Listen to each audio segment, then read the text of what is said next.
Thank you. Other updates from other programs that weren't teed up for today? HPP H5N won money yesterday. That was kind of unexpected.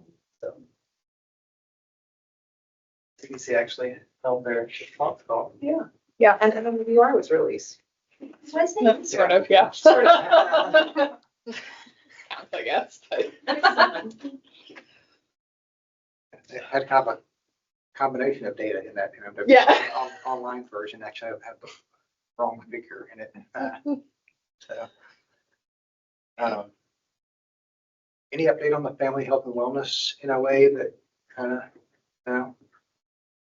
They haven't heard anything. Angela. Hey, yeah. So this is just a life update, I guess. I wanted to let you all know that I have a new name and a new gender preference, and explain it just a little bit because this has come to the forefront a lot. And so I thought I would tell you guys first, which is to say the directors. I mean, except for the people closest to me in my life who've known for about a year. So this isn't legal, but I started the process legally to change it. And so my name now that I prefer, that I would like you to call me, if you remember, and no big deal if you don't, just be like, I don't remember, and or I forgot, and move on. But obviously I'm nervous telling you guys because this is a big deal. And also I'm 49, so this is a big deal to change it this late in life. But my name is Essence, and I do prefer the they them pronouns. And again, I'm not really comfortable with apologies, so if you forget, don't worry about it. Just be like, if you're like, Angela this, and then you're like, oh, I forgot, just say whatever and move on, or ask me what it is. It's really not a big deal. It's not that stressful to me. I've known this for a while, so it's not a big deal. But I did want to just, I guess, comment that part of what drove me to say this today, as opposed to, I don't know, a year ago or some other time, is because of the controversies that are coming up, and it's come to a head. So I spent like the last however many days researching like gender and why do people change it and what does it mean and what are the feelings behind the meanings.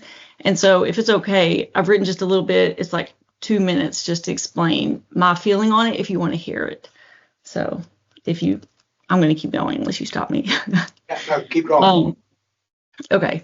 So when I did the research, I'm really big on like the history of words. That's just something that's always interested me. So of course, words are invented. Every word that we've ever had, as you all know, we were invented, but I looked in particular, and it said that it was actually, they think Homo erectus, an early human species that evolved nearly 2 million years ago in Africa, that invented words. And so we invented words like male and female, and she and her and they and we, and masculine and feminine, and words like non-binary. And I say this because I've spent a lot of time, trying to imagine what the issue is. Like, why do we need non-binary? And so when I first heard the term, it was just a few years ago, and I kind of found it entertaining a little bit. Like, I was intrigued, and I'm like, what? They can't just not go with a gender. And I was like, the audacity of somebody not having a gender.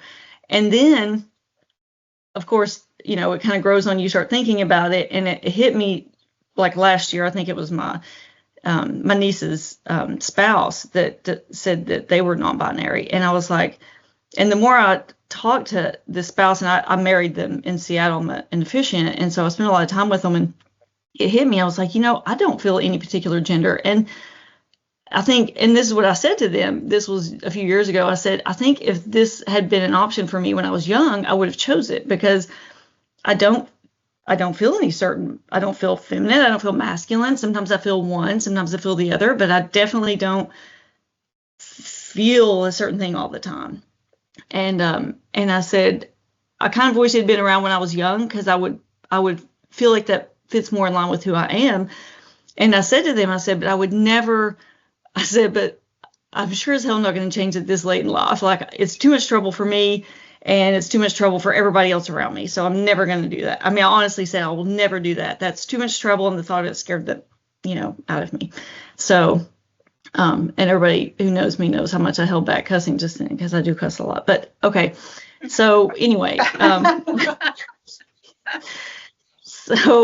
so that I just want you to know what's behind it, because I've always kind of wondered what was behind people that did this. But so this thing coming up in the last few days and weeks or whatever has just got me researching it, being like, well, why is it happening? And I really spent, like, last night I really didn't sleep, and I spent most of the night just thinking about it, because I knew I was going to talk to you guys today. And I wanted to really be able to explain the thoughts behind it, but this is what I've come up with. I've realized that, like, there's like this weight of traditions and ideals that go along with being a certain gender, whether it's male or female. You have a huge weight behind it of thousands of years of those genders. Like gender, even the word gender is fairly new, but the male and female terms came about. I think I have that somewhere. It was like, I have it somewhere when those words came out somewhere in here. Oh yeah. In the Middle English between 1150 and 1500 was gender. And then way before that was male and female terms that came out. But since then, they've accumulated all of this weight, like religion and tradition and all kinds of weight with them. And so you can't just shed the weight. Like, if I have the word she associated with me, I have all of that weight of all of those years and all those expectations. And yet all of that weight is associated with my female reproductive organ. And in some ways, there's some, obviously there's hormones related and there's some things like that. But generally speaking, it's really arbitrary. It's as arbitrary as, like, whether your earlobes are connected or not, or you have, like, maybe that means, like, if people said you had to wear hats or beanies because your earlobes are connected, or if you have an any belly button, and so that means you should be the leaders in society. Like, it's so arbitrary, but all of this weight is associated with genders. And so I realize I would love to shed all of those years of the made up norms and associated with my reproductive organ. And I don't know any way to do that except to today say, I don't want all that weight and all those norms. I just want to be me. And they then makes the most sense, because it's saying I acknowledge and I accept that if you enjoy those norms, that's great. And I celebrate that with you, but I don't like them. They make me feel burdened, and I don't know how to get rid of them except to prefer that. And the fact that there's hermaphrodites and other people with both organs, it's like society in general really should have an acceptance of some sort of generic term, whether it's they, them, or some other term, to describe somebody who doesn't want to be associated with all the weight of the genders, because not everyone even has, even if you do it with reproductive organs, it's not proper. And so, like, if you're just going by definitions of words alone, they should be able to have a term that they identify with without it being associated with their reproductive organ. And so for so many reasons, I just feel like very supportive of this. And I feel I realize that me being me by coming out today and saying I don't feel associated with a certain gender does support that movement of this makes sense logically and it makes sense internally. And so I think that's it. Let me see if I've got anything else. I had to write some notes. I didn't get too off script. I guess that's it. So essence, they, them. If you have any questions, I'd be happy to answer them. Okay, that's all. Did I leave the room in silence? Thank you. Any Thanks for thoughts listening. or we will space and time, Angela, or essence, that was courageous, and so we appreciate you.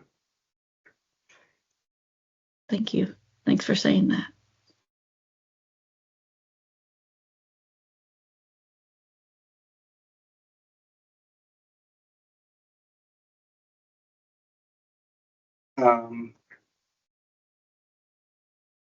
Any other updates or Mary Margaret, have any specific updates? A couple of brief things. First, just thank you again to everyone for sending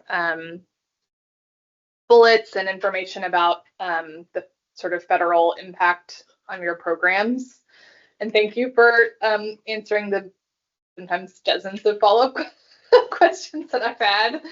I think we have a really nice document that in pretty plain language, I think articulates a lot of our work that is done with federal funds and also has a lot of really nice data points to go along with it. So I'm happy to share it once it's sort of officially finalized. I will just plant the seed that, you know, we may try to turn some of this into like more of a visual presentation. And so I may, if there are folks on your teams that are particularly good at that, like the data is all there. I just need them to take bullets and make it into a very visually pleasing slide. And so we may ask for some folks to help with that because I think many people on your teams are way better at that than I probably am. So more to come on that. The other thing that I just wanted to mention, because we want to be fully transparent, is that Megan is working on doing kind of an inventory of our public-facing websites with regards to some of the language and some of the recent executive orders. Nothing is being changed. This is just for CDEP. This is internal, just for us to have situational awareness. But particularly with the scrutiny around the use of different gender pronouns and DEI and some of that language, she's just putting together and basically an Excel spreadsheet with a list of these are websites that we might need to take a look at. Obviously, everything is kind of on hold right now. Before anything would ever be touched or changed, we would talk with you all and your program about that. But I just, I told, like, we just want to be transparent. Like, I hate that we have to do it, but it's, I think, important for us to know. And there is the potential that we're going to have to change some things on our website, and B, you know, tomorrow a legislator could call up and say, like, why is this on our website? And I think it just helps us when we're not blindsided by things and have awareness of what we may need to take a look at. So more to come on that. That's all I have. Well, I think this is kind of where we wanted to land for kind of the latter part of the conversation. So I don't really have any other kind of big updates. I mean, the bill filing is closed for the legislature. Thanks to everybody that's been working on different bills and pulling different information. And that, so it will live on with amendments. That is one point of advice that they gave in the legislative meeting last week, was to, in 10 tracks, if you're involved in following bills, to select to receive amendments on the bills you're following, because there seem to be a large number of caption bills this year, and they are filed. They met the filing deadline, but they could pop up with some, 4-page verbiage that we need to address. So EH has had several bills they're working on. FEP has as well. So thanks to everybody that's been involved in that process. And I think everything else can wait. But I just wanted to open it up for conversation about the questions around the federal executive orders and the whiplash guidance that we're getting from CDC about grant funding. And do you want me to share some of Janet's updates from yesterday? That'd be good. Yeah, the gender ideology. I will just say, in the ELT meeting last week, there were kind of two things that are standing out in my mind from that discussion with the executive leadership team. And the commissioner addressed the executive orders and, gender ideology, that was in the executive order, and they referenced a couple of posters that they wanted to change, but no specific guidance for CDEP or any other division in health about changing anything on the website. So to Mary Margaret's point, what we thought we would do is just try to start gathering information, and in case we need to pivot or change, we'll be more nimble. So I have been asking SLT, if there is something that I didn't hear or understand in the executive leadership team meeting about making changes on the website or looking at our materials, let me know, because I didn't get any kind of clear guidance about what to do at this point. And I don't think they know yet, because everything is in flux and with whiplash on executive orders and then being rescinded, and the grant guidance that we've all been seeing show up in grant solutions and so forth. So I don't think there's anything for us to necessarily do right now aside from position ourselves and know what's out there that relates to our division. So that's what we're trying to do. The other thing that was brought up was about the guidance that commissioners sent out last year about this time related to all the style guide memo that I recirculated to you guys. And specifically that was around gender pronouns. And it was reiterated that staff should be following the DOHR guidance. And in that memo from last year, it doesn't specifically mention gender pronouns. It says nothing else can be included. So, I think it would be more clear as kind, frankly, to say, don't have gender pronouns anywhere in your state email. And I think that's the direction. So there have been times when an email has gotten circulated from a CDEP employee and gotten, if it's CC'd to our HR folks or to members of SLT, I'll get a question back about their gender pronouns in this. They're not following the style guide. So I did want to have a little time to think about that. I mean, I think I don't know what my preference would be that all of our staff cannot have the gender pronoun, because that's the guidance that we're getting from SLT, whether or not they're being clear and kind about it or not. I think it's a little bit unclear in the way that the memo is written. So it would include other things like your favorite Mark Twain quote or a flower in the background or other things. And I'm not trying to minimize or weigh any one thing against another, but the guidance in the memo is nothing else can be included. So when I have gotten that information back, I've shared it with the teams or the staff member, so they're aware that it's it's not that it is on the radar of our HR staff and the SLT staff. So are you talking about specifically in the signature or elsewhere in the in the email?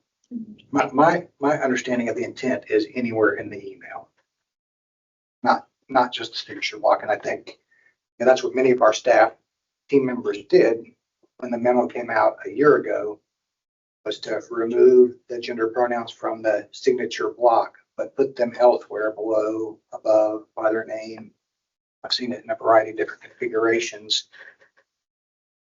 But I think the intent is don't have gender pronouns in the state email correspondence is the intent. That it's not been communicated in a clear way like that. Yeah. I'll just jump in and Yeah. volunteer my example, which is that I had moved mine to under like my name, and the email was forwarded to SLT, and they came back and told me that I needed to take it out through Dr. Dunn. But so it is, yeah, it being interpreted by SLT as like, even if it's like sincerely Caitlin, like within sort of, I thought the text of the email would be okay. Like compliant with that because it wasn't in the signature. It wasn't in the signature, but that was not, that was corrected by, which is not, we've never been communicated that specifically before. You ever received guidance why? I mean, I have to look at the commissioner's memo. That's the only guidance we've received is the style guide memo. And then I think like one-off, like corrections here and there. So Stephanie, your hand's up first. Yeah, I think just concurring with I think a couple of things I've heard in the room, which they need to be really clear about this. I don't think it's fair to staff to just keep referencing the style guide when the style guide is specific to the signature block. If you're saying that you can't put it anywhere in an email, any gender pronoun, like that's a different message. And I think that needs to be made very super clear. I just don't think it's fair. I also just don't quite understand, like we have staff who have gender neutral names and it's helpful to them to be able to clarify, like there are lots of reasons to include your pronouns in an email. It's not like because of some ideology, like if your name is, Devin, for example, that could be, I think it helps the recipient also to know how to address you. So I've always not agreed with this decision, but I just think that if it is going to be this expansive, there's got to be something in writing for people. Yeah, I'll just say that it's not new guidance. It's the same guidance that was circulated a year ago. It was just highlighted in ELT last week by our HR folks, and was specifically messaged, at least to me as one ELT member, to reiterate to staff, particularly staff that may have come on in the last year and weren't aware of the style guide memo and the specific information about signature blocks. So, Mia. Yeah, I feel like I'm going to echo a lot of what Stephanie just said. I might argue that I understand how this is perhaps not new information, but I would say that I think a lot of staff are going to feel that not being able to include pronouns within the body of their email is in fact new information. And to Stephanie's point, kind of expresses a different message as well versus like uniformity. I think that needs to be written in black and white and shared. And I would rather it be shared from the division level than me having to share that with my staff, if I'm being perfectly honest. One, because a lot of our staff do that. That was kind of what they felt like was a compromise and something that was really important to several of them. I think the other thing is when that is widely shared and expected, I imagine we can anticipate a lot of concerns and questions. And I don't feel prepared to answer those questions with, well, it was in the guidance we were shared last year. So I'm really open to some additional feedback on how we can be prepared to answer those, because I don't feel equipped to answer them right now. Thank you. Essence. Oh, you're a quick learner. I'm impressed. Again, I guess I would echo both of their statements. Those are two very distinctly different things, to have it clarified in the body versus in the signature. So like with my change, it would be very helpful if I could somewhere, especially just with new people, say like, this these are my preferred pronouns. But more than that, to me, it is about, like, my boyfriend his name is Kelly, and he, clearly in his email, people are going to respond to him and say, if he's in the CC, it's like, well, he said this or she said this. If he doesn't have it in there somewhere, I mean, there's a lot of justification, even if people feel uncomfortable with the they thems. There's a lot of justification to explain why you need it in there. But further than that, the ideology seems like it's really coming from the people, I would say, that are really maybe upset about the they them thing, rather than trying to make the world clearer for others, because the signature actually also dictates that you can't have anything in addition. That means really that nobody should, I mean, I worked on mine hard because I received the email, I guess, yesterday or the day before, that said change my signature, and it was below my name as well. And I had she, her at the time. And so I actually went through detailed, like, what does exactly it say? And it doesn't have a place for my degree, so I took it off. There's no place for degrees, so everybody should take their degrees off. I mean, if you're going to go the layer of the law, it doesn't have it, so take it off. But that's not the intent of it. Obviously, the intent is to get rid of the they thems. So, I mean, yeah, just I like the idea of, I guess it's I don't know if it was Gandhi, but it was a peaceful, what was it called? Non-compliance. Like, can we just leave it in the body? So far, no one said not to put it in the body, unless you're saying it, Dr. Dunn, or Dr. Dunn, I don't think you are, but if it's not coming from you, then wait until somebody dictates that we can't put it in the body. I mean, yeah, I guess that's all. Yeah, I mean, it kind of seems more of like it's a reinterpretation without explanation, which I think is hard. Well, it seems like they're particularly trying to avoid saying what they don't want in there in documentation, so that then they can't be held accountable for saying they don't want it in there. And honestly, I had left mine in there, like taking it off intentionally sometimes when I had to email, like Wendy Bergman, for example, like make sure to remove it. But like for my team, I think it's important because we have enough people on our team who do identify differently, that if they see me having it there, then that's supported. Yeah.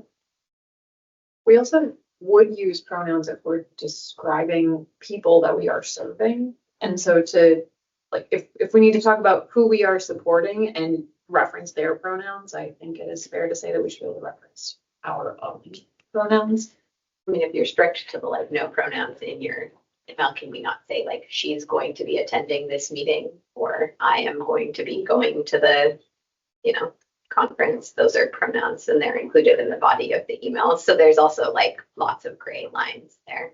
Or if you're serving a patient and you're trying to make sure that you address them appropriately, you might say like Kelly, he, him, so that when you follow up with that person, follow up appropriately and respectfully.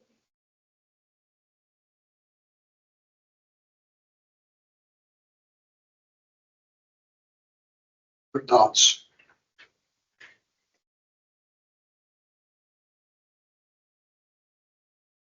I was fine with the paper straw. Pardon? I was fine with the paper straw. There was an executive order to not use paper straws anymore. Trying to lighten the mood, sorry. No, it's okay. So I think, thanks to everybody for the discussion, and I think I have more questions for SLT about providing more clarity.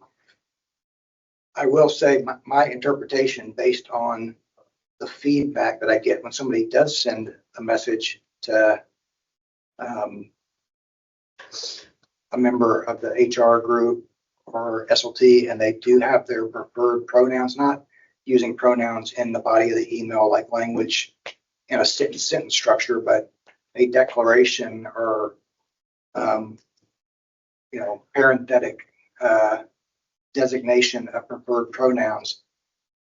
wherever that is in the email, if it's seen or recognized by our leadership, those are the times that have gotten messages back saying the preferred pronouns are still in the email, in contradicting the style guide message that commissioner sent out a year ago. So my interpretation of the feedback that the division is getting from HR and SLT is that that's the interpretation in the style guide. That's not strictly the signature block itself. I think that is the intent. So this is good feedback, and I'm going to talk to SLT more about a clear as kind of message around pronouns and what to do. And I see the use of the preferred pronouns not in the signature block. I think our division has been compliant with that memo from over a year ago. But what is the expectation of our HR and leadership if staff, team members do continue to have it? Some have a designation, parenthetic or otherwise, within the body of the message. What is the appropriate next step? Which I've not really gotten a clear answer about that from SLT either. So I'll commit to trying to get more information and provide clarity and the why from our leadership. But yeah, and I might just, Mia, to your point in the chat, like the point of this today was to have a dialogue with the program directors. Like we're not at this point, there's no expectation that you have conversations necessarily with your teams. I think we do need to get more clarity, and certainly if we need to provide clarity to the division, that will come from Dr. Dunn and I. We are not going to push the program directors to communicate something that they're not comfortable communicating. That was not the intention of bringing it up today. We wanted to have a discussion with all of you and hear, again, in the spirit of transparency, have discussion and hear feedback. And this is really helpful to take some of this back to SLT to get more information. But right now, I think aside from these one-off kind of hand slaps, for lack of a better word, that we've gotten, I think I agree with Dr. Dunn that the vast majority of our staff are compliant with the signature block memo. And we'll continue to discuss with SLT and come back to this group with more clarity on next steps. But I don't think you need to go into your teams right now and feel like you have to justify the why when it hasn't been justified for us. So just to be clear. Yeah. Well said. I just wanted you guys to have awareness from last week's ELT meeting that it was discussed, and after the meeting, I was specifically sent a message about reminding our team members in our division about the style guide, and it was attached. So that's why I shared that with our leadership. But yeah, other thoughts? And